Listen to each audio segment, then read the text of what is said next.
Assistant Attorney General for the National Fraud Enforcement Division at the Department of Justice. I am joined today by a lineup of committed public servants who are devoted to protecting the financial security of America. Today, we are announcing criminal charges against 15 defendants in Minnesota for fraud schemes that targeted over $90 million in taxpayer dollars. Let me be clear up front about something. This is not the end of our work in Minnesota. This is not the end of the beginning of our work in Minnesota. This is the beginning of our work in Minnesota. The fraud here in Minnesota is shocking. Our cases today involve 7 different state-managed Medicaid programs that have been systematically pilfered by fraudsters who treated Minnesota-run programs as their personal piggy bank. One of the programs has been completely shut down because there's no money left. It's all gone. That was Minnesota's state-run Housing Stabilization Services program, designed to help the homeless find and maintain housing. It was estimated in 2020 that it would cost only about $2.5 million a year to fund this program, but it ended up costing almost 50 times that much, over $104 million by 2024 due to fraud. And because of all the fraud, Minnesota had to shut the program down in 2025, and now these services no longer exist for these vulnerable homeless populations. The same trends exist for other Minnesota-run taxpayer-funded programs. An autism program that cost the taxpayer $600,000 just 6 years ago skyrocketed to over $400 million. And to be sure, that number is not driven by supply and demand. It is not driven by health care or charity. It is fraud. To tackle this crisis, and it is a crisis in Minnesota, earlier this year, the Department of Justice surged 11 strike force prosecutors from across the country to be here on the ground fighting the rampant fraud targeting our taxpayer-funded programs. And large numbers of agents from our partners at the FBI, HHS-OIG, HSI, IRS-CI, and others joined our prosecutors to rapidly unmask fraudulent actors in Minnesota. These agents and prosecutors have been working around the clock to root out the criminals stealing taxpayer dollars, and I am proud of all they accomplished in such a short time. Their hard work made today possible. Make no mistake, today's charges are unprecedented. They include the highest loss amount ever charged in a Medicaid case in Minnesota and the largest autism fraud scheme ever charged by the Department of Justice. The common theme throughout these cases is fraudsters exploiting vulnerable programs and vulnerable people to enrich themselves, no matter the consequences to the programs or to the people. For example, one defendant is charged with defrauding the Integrated Community Supports Medicaid program. This program is designed to help individuals with disabilities live independently. One patient was supposed to be receiving 24-hour care through this program, but he was actually being serviced by a fraudster and received no services. This patient was later found dead. Meanwhile, the architect of this fraud scheme was billing Medicaid as if he was providing care to this patient. The defendant even submitted a claim of over $400 for services he never provided the day before this man died. In another example, 2 defendants have been charged for defrauding a program designed to offer medical services to those with autism spectrum disorder. As alleged, the defendants paid kickbacks to parents who brought their children to autism centers, diagnosed children with autism regardless of medical necessity, and billed for autism services that were never actually provided.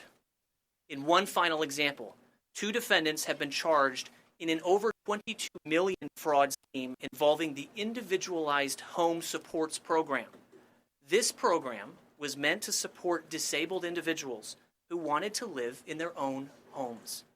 Instead, these disabled individuals were used like lottery tickets by these defendants to generate millions of dollars, which these defendants used to expand their real estate holdings, purchase luxury vehicles, and splurge on expensive jewelry. We will not, full stop, tolerate this greed and deceit. We will not let fraudsters bankrupt Medicare and Medicaid the same way that they bankrupted the Housing Stabilization Services Program. As mentioned, this is just the beginning.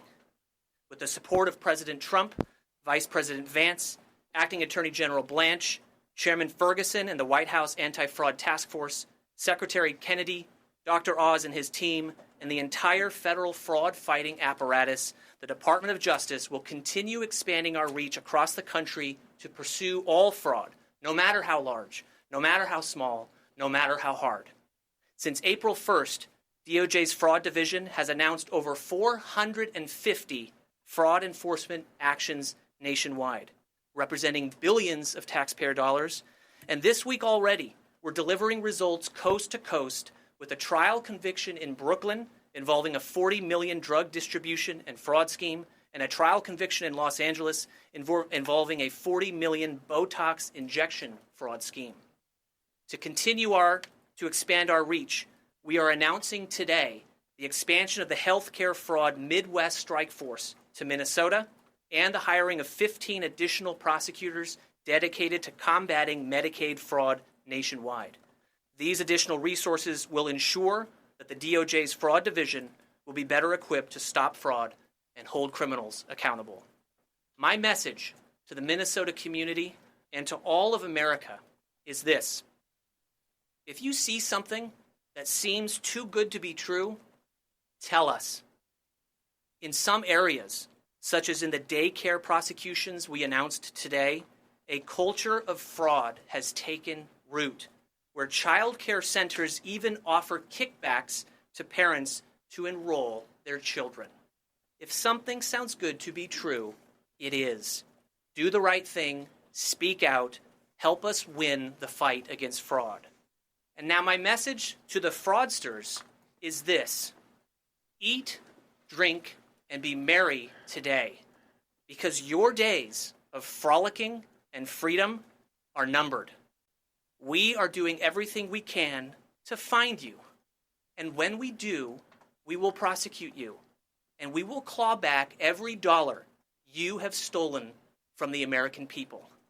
We will not rest until every fraudster knows that the cost of stealing from the American people is far higher than any scheme is worth. Thank you all for being here. I'll now turn the podium over to Secretary Kennedy. You have stolen from the American people. We will not rest until every fraudster knows that the cost of stealing from the American people is far higher than any scheme is worth. Thank you all for being here. I'll now turn the podium over to Secretary Kennedy. Thank you, Colin. Hey, everybody. I want to start. I thought I was going to have a slide here. I want to call your attention to this, which is in your... Okay, here it is. Which is in your packet. This was the cost of the Early Intervention and Development Program in 2020. It was $38.1 million. This is what we expected to be paying every year. Instead, this year it hit $442 million. And that is, I'm showing you that because that's the magnitude of the fraud and the damage that we're talking about today. And I want to thank Todd Blanche, who couldn't be here today, Colin McDonald, and everyone at the Department of Justice for leading this effort.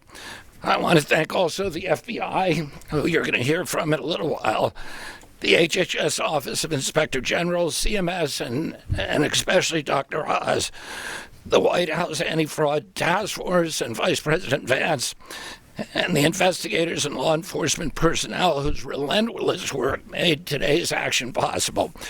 Today's arrests represent the largest autism fraud bust in American history. This was not a paperwork error. It was not a technical violation.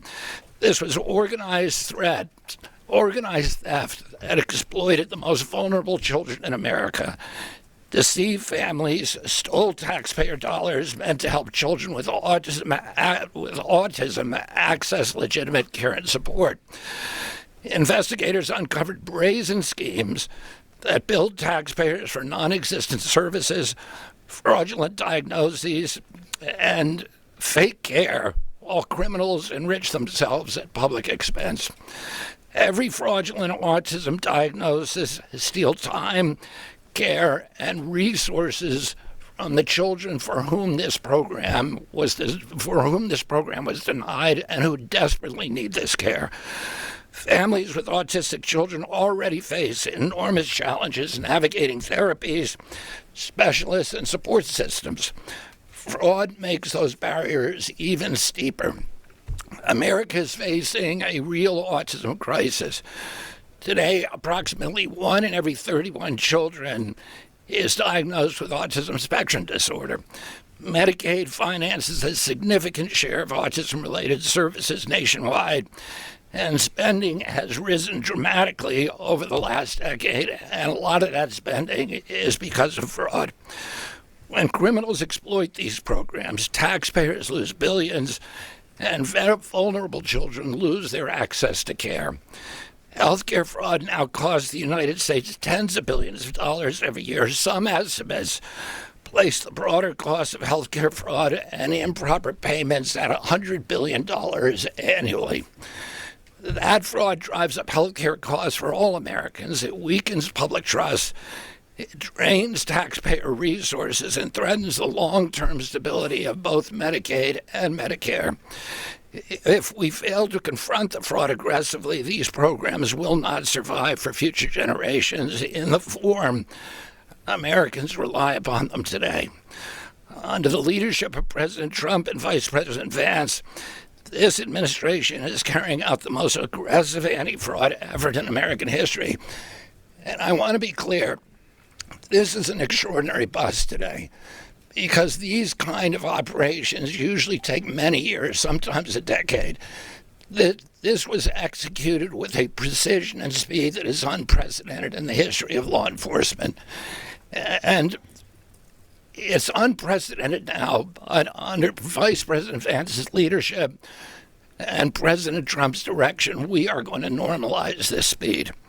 We're restoring accountability, strengthening oversight, prosecuting criminal networks, and protecting the integrity of our public health systems.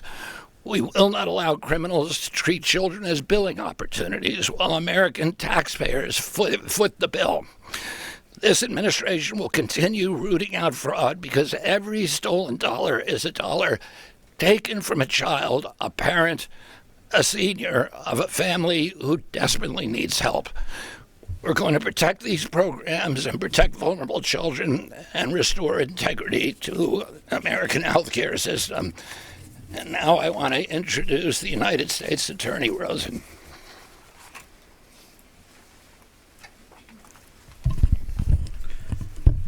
Thank you, Mr. Secretary, and my thanks, where did he go? To Colin McDonald, who has led the Department of Justice's national fraud prosecution effort with a tenacity and an effectiveness that is really inspiring to all of us who are on the team.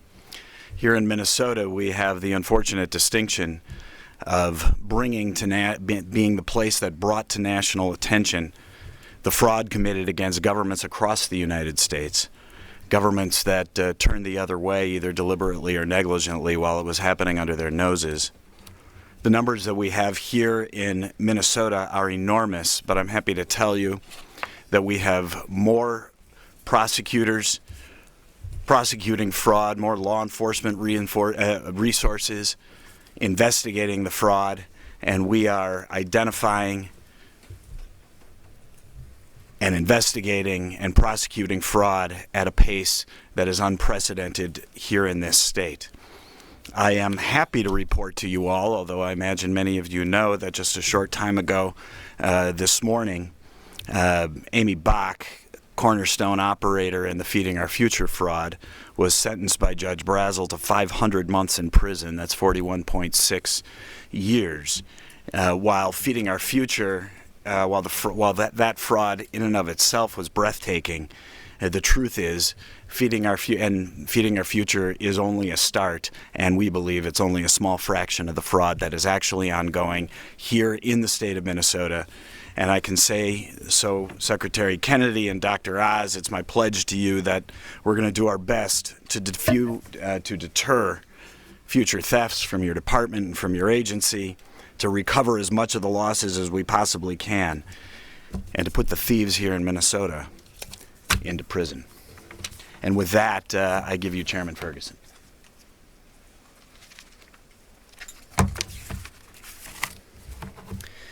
Good afternoon. When President Trump said he wanted an all-of-government approach to fighting fraud, he meant it. He wants us to stop fraud by preventing money from going out the door, and he wants fraudsters swiftly brought to justice. And that's why he created the Anti-Fraud Task Force and put Vice President Vance in charge of it, to coordinate both arms of the anti-fraud campaign. Today is about bringing justice to the fraudsters at an unprecedented pace, and the whole country owes tremendous gratitude to the Acting Attorney General, to Assistant Attorney General Colin McDonald, to the U.S. Attorney Rosen, to the Deputy FBI Director Rea for today's indictments, and also to the Healthcare Fraud Strike Force that was sent here in Minnesota. And I just want to reiterate what was said earlier, having met some of the prosecutors today. The work done at the speed at which it was done is unprecedented, and because of Attorney General Blanche and Colin McDonald, this is going to become the new norm for American fraud prosecutions. We saw last week an example of keeping money in the agency thanks to Administrator Oz and Kim Brandt. The task force helped keep billions of dollars in HHS rather than going out the door to fund fraud. And this week, the other arm of the pincher becomes apparent, with fraudsters who took money from the American people getting their just desserts. That is all about restoring deterrence. And restoring deterrence is important for two reasons. First, this is how we have to save these programs. Fraud is going to bleed our social programs dry. All of these programs are made possible by the most generous country in the world and the most generous people in the world, Americans, turning over trillions of their hard-earned dollars to fund social programs to help their families, their friends, and their neighbors through hard times. If fraudsters get to siphon off that money and put it into their own pockets, these programs, like Secretary Kennedy just said, will not survive in the form to which we are all accustomed. And Americans who've paid in, expecting these programs to be around in the future, will have doubts about whether they will be. So stopping fraud is how we save these programs. And no matter what your party identity is, that has to be one of our goals, saving programs by stopping fraud. The second reason that deterrence is so important is that all of our programs are built for a high-trust society. We didn't set up these programs with layers and layers and layers of anti-fraud redundancy because we set it up for a people who are accustomed to be able to trust their neighbors, their families, and their friends to do the right thing, to be honest, and not to try to bilk their fellow Americans by raiding these programs. It's become clear that that social trust has been diminished and that people have taken advantage of these programs. Deterrence is how we restore social trust. It's how we have Americans believing in one another again, believing in their government, believing in these programs, and that social trust is necessary for the entire American experiment to work. Like the Assistant Attorney General said, today's work is just the beginning. The Vice President, at President Trump's direction, is working incredibly hard every day to fight fraud in every agency, and DOJ to stop the fraud after it happens, arrest and prosecute the fraudsters. And I think today makes very clear to every fraudster, if you somehow get money that goes out the door that doesn't belong to you, the FBI is going to find you, put you in handcuffs, and prosecutors are going to throw you in jail. Again, I'm very grateful to the Acting Attorney General and his incredible team, including the strike force that sent prosecutors from all over the country to achieve today's results. President Trump promised justice, and today DOJ is delivering. With that, I'll turn it over to Administrator Oz. Thank you, Andrew. I want us to think back to what life looked like here in Minnesota a year ago. because that's when we started hearing there were concerns in this state about programs that had been built to provide services that historically had been given by families to their family members who are struggling. Kim Brandt, who's standing behind me, received a phone call, and her team began to work with Minnesota, trying to understand some concerns that were raised, suspicious billing that didn't seem to make a lot of sense. But Minnesota, Department of Health here, said they had it handled. They were going to take care of it. And we didn't hear back from them until the last week of August at a conference, at an event around that conference. There was a comment made by someone who worked in that organization here in Minnesota that they actually didn't have it handled, and there were significant problems that had gotten so out of hand that panic was setting in. And it was at that point that we re-engaged the process and realized that there were programs that had been created here with massive spending that had increased so rapidly that there's no way to save the program. The Housing Stabilization Program, which takes care of people who are struggling with homelessness or substance abuse and many other reasons why they may need housing, especially in a place like Minnesota where in the cold that can be lethal, needed that program to survive. We are all up here because we love these programs.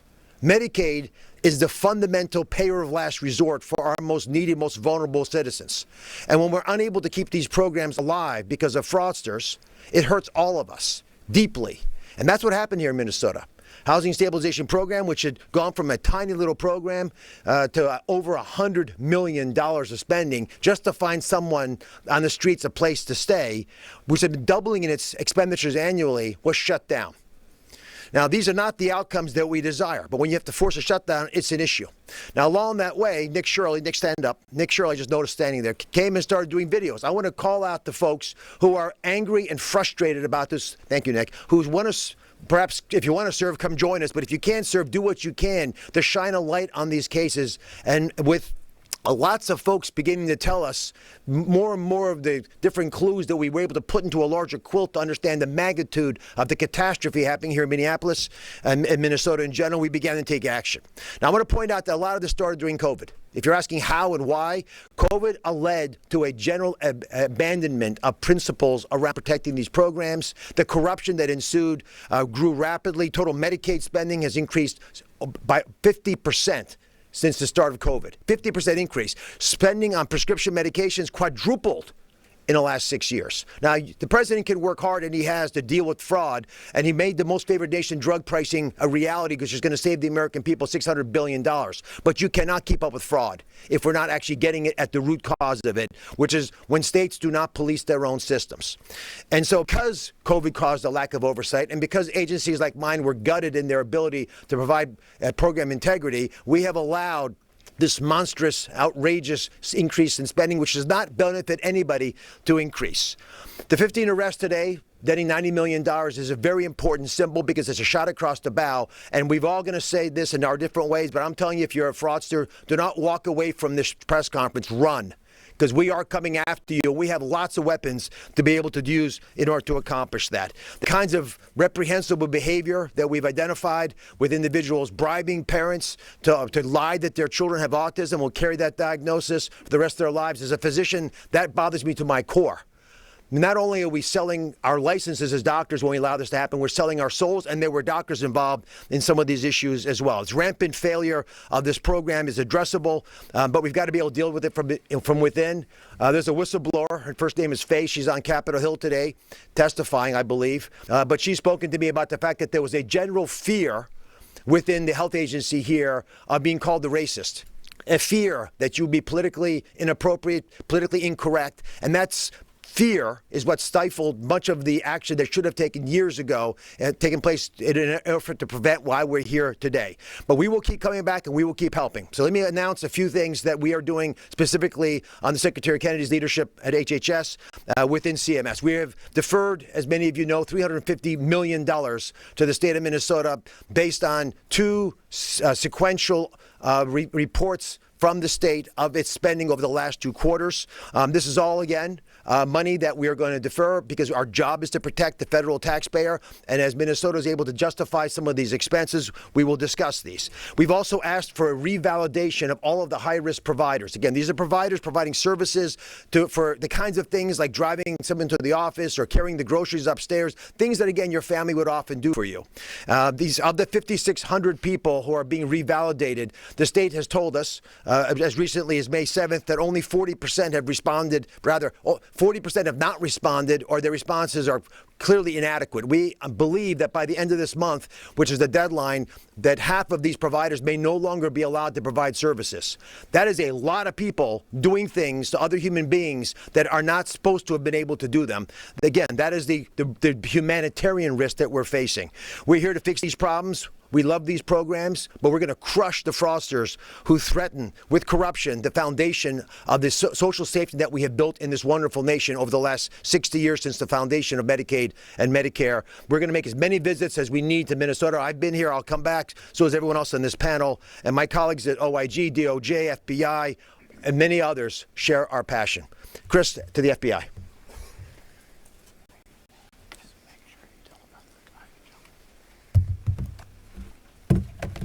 All right, thank you, Administrator Oz, and thank you to the fine men and women behind me who made this day possible. I also want to specifically thank Acting Deputy Attorney General Colin McDonald. I want to thank Secretary Kennedy. I want to thank FTC Commissioner and his White House Task Force on Fraud, Commissioner Ferguson, obviously Administrator Oz, who you just heard from, and of course none of this would be possible without U.S. Attorney Rosen. Before I begin my crux of my remarks, I need your help. On the screen, you will see a subject. Depicted on the screen here of an individual who was a target of the investigation this morning.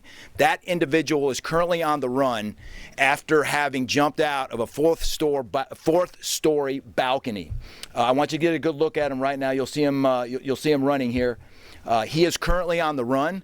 We need your help. If you recognize this individual, if you know this individual, if you can provide any information related to this individual, I would encourage you to call 1-800-CALL-FBI, CALL-FBI, or go to the internet at www.tips.fbi.gov or call your local law enforcement.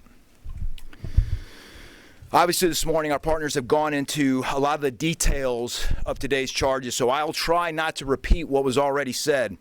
What I would like to do, however, is speak briefly about the FBI's work in this particular fraud space. The Bureau, as you know, is one of the primary agencies responsible for investigating and rooting out healthcare fraud, with jurisdiction over both federal health insurance programs and private insurance plans. At any given time, we're running roughly 3,300 investigations related to healthcare fraud across the country. And unlike some of our work in, say, the violent crime space or the national security space, this work doesn't always get the same amount of attention or national headlines as some of those other threats we work. But let me be clear. This work is just as crucial, just as important, because healthcare fraud is not a victimless crime. It targets our most vulnerable population demographic. It costs our country hundreds of billions of dollars each year, as you heard from the folks behind me. And that drives up the cost of health care for everyone sitting in this room. It's not lost on me, and it should not be lost on any of you or anybody in the public, that every single dollar stolen through these schemes is a dollar that came from the pocket of hardworking American taxpayers. And each of those dollars were meant to help somebody in true need, not to line the pockets of shameless crooks filing false claims. Unfortunately, too often here in Minnesota lately, fraudsters have turned government programs into their own personal ATMs. What is even more troubling is these programs are meant to help our most vulnerable population demographic: the sick, the elderly, the disabled, and the unprivileged. That's why, starting last December, the FBI has surged personnel and resources here in Minneapolis, and across the country for that matter, to help in these efforts.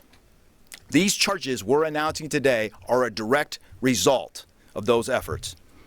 These cases are often complex and take a lot of time and effort to investigate. Simply stated, they can take years to come to fruition. Fortunately, at the FBI, we have dedicated teams working healthcare fraud in each of our 56 field offices, not just Minneapolis.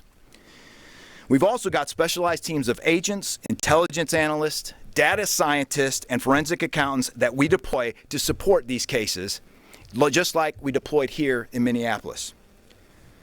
So I want to personally thank our hardworking team here in Minneapolis under the leadership of SAC Chris Dotson, our financial crimes team at headquarters, and all the FBI personnel who've been part of our work here to get the results for the American people. I told you I wasn't going to repeat what was said earlier, but I'm going to repeat this because I think this is important. The speed, precision, and effort that the folks behind me and their collective agencies have shown in the last several months is truly unprecedented. In my 23 years in the FBI, I've never seen a healthcare fraud case of this breadth, depth, and scale come to fruition so quickly. It's historic, and everyone who worked this case should be extremely proud of what you accomplished in a very short amount of time. The next step, as the acting Deputy Attorney General said, is we're going to normalize that speed for cases in the future. Obviously, none of this is possible without our partner agencies represented here today, behind me, and so many others who couldn't be here today. These fraud investigations truly are a team effort, and thanks to our teamwork, these criminals will now face justice. As I close, I want to send a message to anyone still defrauding the good citizens of Minneapolis, the good citizens of the state of Minnesota, and the good citizens of the United States of America. No matter how many shell companies you have, no matter how clever or how brazen your schemes are, if you steal money from taxpayers and people in need, the FBI and our partners will pursue you relentlessly. We will find you and ensure you feel the power of American justice. Thank you. We'll take a few questions. Yes, sir. Ernesto with the New York Times. I'd like to ask for your assessment of the way immigration agents conducted themselves here earlier this year. I'm not going to talk about that. Any other questions? Yes, sir. Rich McHugh with News Nation. These prosecutions are vital, and it started here, and going back to 2022 when the prosecution started. So they're vital. The question I have is, what's the plan to go after the leadership that enabled this? There were whistleblowers going back to 2019 who said their careers were ruined. There were state employees here who raised this, and the administration has known about it, the government here, and have enabled it. So what's the plan to go after that? Yeah, it's a very important question. The answer that I would give you is that the Department of Justice and our partners here on this stage, we are intent on building a fraud-fighting apparatus that's capable of reaching the full spectrum of fraud that we see wherever it is, and that there's no fraud that's too big for this team to solve, and we are intent in going wherever the facts require us to go and charge whoever we need to charge for those who are within the chain of criminal culpability. Anyone within the chain of criminal culpability, we are interested in finding you and prosecuting you. Those outside of the chain of criminal culpability, we are not. But it takes investigation, takes hard work, takes the agents and prosecutors working together to find the exact boundaries of those within the chain of criminal culpability, and that's what's underway. But just a tiny follow-up. Is it your view that those who enabled this are part of this criminal enterprise? I would hate to get ahead of any facts, of any investigatory findings. As I mentioned before, we are intent in uncovering and unmasking anyone involved in these schemes, including obstructing investigations into these schemes. That is our focus in this effort. Yes, sir. You mentioned a new Medicaid fraud task force to be created here in Minneapolis. Can you explain what that entails and how it'll function and what will be different than what currently exists? Yeah, so we're doing two things. One is we are adding strike force prosecutors to our Midwest healthcare strike force team. That will be to put additional prosecutors on the ground here in Minnesota in a dedicated fashion to work for the American people right here from Minnesota. Our healthcare fraud strike force team, their work returns $106 for every dollar we spend.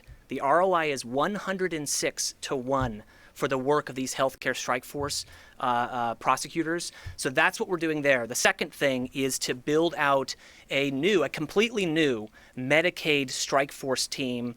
We're going to start with 15 attorneys. Those are going to be deployable across the entirety of the United States to enter the places where Medicaid fraud is of utmost concern. That includes Minnesota, it includes California, it includes other places. But we're forming that team so that we can deploy them to the hot spots and make sure that we can reach the fraudsters across the country. Yes, sir. With criticism of the Minnesota state government over how this has all been handled, the Attorney General here in the state has said that his team was involved in the investigations and the charges that you described today. So can you talk about collaboration with Minnesota? And on top of that, is the federal government satisfied with what the state has done in this past legislative session to move forward with tackling fraud? I'll start by saying that to make this work happen and to do it really well requires very good partnerships with local law enforcement, with local prosecutors. That's what will really solve this national problem, is people setting aside ego and agenda and deciding, you know what, we're actually going to do the right thing. That's what is going to be required across the country for this to work. Has the cooperation from the Minnesota individuals met that standard? No, it has not. It's fallen significantly short of the standard that we are seeking to set in terms of what a strong state and federal partnership looks like. What about this most recent investigation? Yes, sir. I'm just wondering within the recent raids, first off, Paul Bloom with Fox Channel 9 here in town. I'm just wondering, within the recent raids, do you continue to see ongoing fraud being committed? Or are obviously these charges go back several years? I mean, are the crooks still trying to get away with these schemes? Yes, what we're seeing is these schemes are active, they are ongoing, and they frequently metastasize. When law enforcement shines a microscope on one area, they shift to another area. What we're seeing is that a lot of these fraudsters will actually cross-pollinate between different programs. They might be simultaneously defrauding a USDA program, Feeding Our Futures, for instance, while also simultaneously defrauding Medicaid. The fraudsters are agnostic as to whose money or what program they are defrauding. They just want our money. And so, yes, we are seeing that the fraud is ongoing, and we are interested in rooting it out. Did the suspect in the ICS case that you indicted, last I heard, he fled the country. Is that still accurate? So we are working rapidly to bring into custody everyone who is facing charges and who faces arrest warrants. I don't want to speak more specifically to any operational updates in that regard. But we are actively tracking that situation and others to make sure that folks are held accountable for the charges that have been brought. Yes, sir. The man in this video, he is a charged defendant named Mohammed Omar. Mohammed Omar is the man in this video. He is charged, one of the 15 defendants charged in the fraud cases that we have brought today. And I would encourage the public to help turn this man in to face justice for the fraud that he has perpetrated, and now to face the additional charges for seeking to flee from law enforcement and seeking to obstruct justice by virtue of his conduct today. Yes, sir. Question for Dr. Oz. Yes. Are you satisfied with how the state government here is responding to what you want to see in order to lift those suspensions of the Medicaid reimbursements? Not yet. If they had satisfied our needs, we would have released the money. So we're still waiting for the state to go through the multiple documents that were initially sent to us as part of our review of the last quarter of last year and it's a fiscal year. So last quarter of last year and the first quarter of this year to identify the many areas where there's variability. Again, what we look for very specifically, and you would do the same thing, if your normal bill is $100 and then all of a sudden it's $500, someone needs to ask what happened. Sometimes there's a reason for that. But as Secretary Kennedy pointed out, and again, it's an all-of-government approach. So we have Treasury also helping us looking at numbers. We have OIG and DOJ giving us support. Jake Foster is here, who runs the health group there. They do a lot of heavy lifting together with our CPI unit that Kim Brandt behind me runs to make sure that we're actually looking for all the variability. But we are able to identify enough concerns that it's caused us to defer $350 million to Minnesota. And as you know, we deferred last week with the announcement with the White House Anti-Fraud Task Force with Vice President Vance that we are also deferring $1.34 billion to the state of California for the exact same kinds of problems with the documents that we're seeing. Is it a lack of cooperation here, or are they just slow rolling? You know, I'm a heart surgeon. When you go out and talk to the family, the motivation is nice to hear, but you want the result. Is the patient alive? Is the bleeding stopped? We need actual numbers and factual written responses to the many areas that we've pointed to as evidence that that these documents are not satisfactory. Again, our job is to make sure that your tax dollars and tax dollars of other Americans coming to the federal government are appropriately spent. I did not go into this job that the president appointed me to stop people who need money from getting money. We just don't want the money stolen from people. I mean, this gentleman, this picture, he's one of the reasons that the housing stabilization program in this fine state is shut down. So all the people in Minnesota who actually might need those help, you know, the folks that we always feel badly by when we're driving by and we see them homeless, especially when it's cold outside, or if they're obviously strung out on drugs, those people need our help. Because of that man, they're not going to get the help anymore. And the state shut down the program. We helped, but the state shut down. They knew it was unfixable. A couple more questions. Yes, sir. Hi, thank you. My name is Aaron Johnson. I'm a community-based independent journalist. I'm a victim of HSS fraud. And I'm just wondering, you know, I hear all these plans to prevent it. Is there any course of action? Is there a plan to compensate victims like myself for damages? I've been housed by a single mother for the last several years until just this month I finally got help from a different program. There are people who lost a family member. Is there any plan to compensate people for damages? So, sir, first let me say that I am hugely sympathetic to you and to anyone else who has suffered harm or injury by virtue of fraudsters taking advantage of you and exploiting you. Recently, the president issued an executive order that relates to the establishment of a fund for victims of fraud. President Trump announced that around 60 days ago, and we are actively engaged in the development of a whistleblower program that will allow people to come forward to report fraud and to ensure that people both have their voices heard when they have been damaged by fraudulent conduct, and also have a chance to see some of the money that has been stolen from them be recovered. That is a focus of President Trump's administration and a tasking that he has given to the Anti-Fraud Task Force to consummate and seek to implement. Is there a timeline to get funds back into the hands of legitimate providers? I know a lot around the state are still waiting for those funds to get unfrozen. So that might be a question for the administrator. Just to put numbers out there, the state has a several billion-dollar rainy day fund. So when we defer $350 million, we're not taking money out of the pockets of anybody. The money exists within the state of Minnesota. And that's why we want everyone in Minnesota to know that they are safe. And then legitimate providers are our biggest allies. The people that we call to find out where the problems are folks who are actually working in these businesses who see the fraud, and they went into these jobs because they love these people and they love these professions, and they're not allowed to compete because fraudsters who have no cost of goods sold make a lot of money, and they scale up quickly and they take over like pariahs the entire system. So our biggest allies are part of the community that we want to keep supporting. It is our hope that the state of Minnesota is able to reply to the questions that we have asked. It was $250 million in the first deferment. It was $100 million in the second deferment. So there tends to be a trend. We'll see if it continues. Is when we get the responses that the federal government needs and requires, and you would desire us to do if you're taxpayers, which hopefully most of you are, then you'd agree with us. That's the right time to let the money go.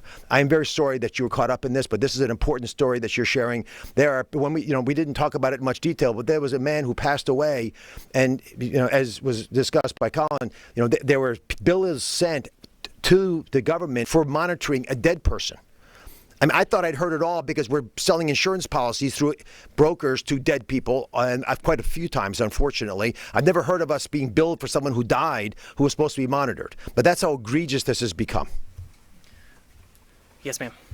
I was wondering if you talk, this might be more of an admin question, but when you look across the country and we're talking about normalizing the speed of these cases, are you finding that U.S. Attorney's offices either don't have the knowledge of technology or experience to get these cases off the ground as quickly as the administration would like? And how do you, in your position, make sure that all of the U.S. Attorney's offices across the country have the education, the tools, that they need to bring these cases forward quickly?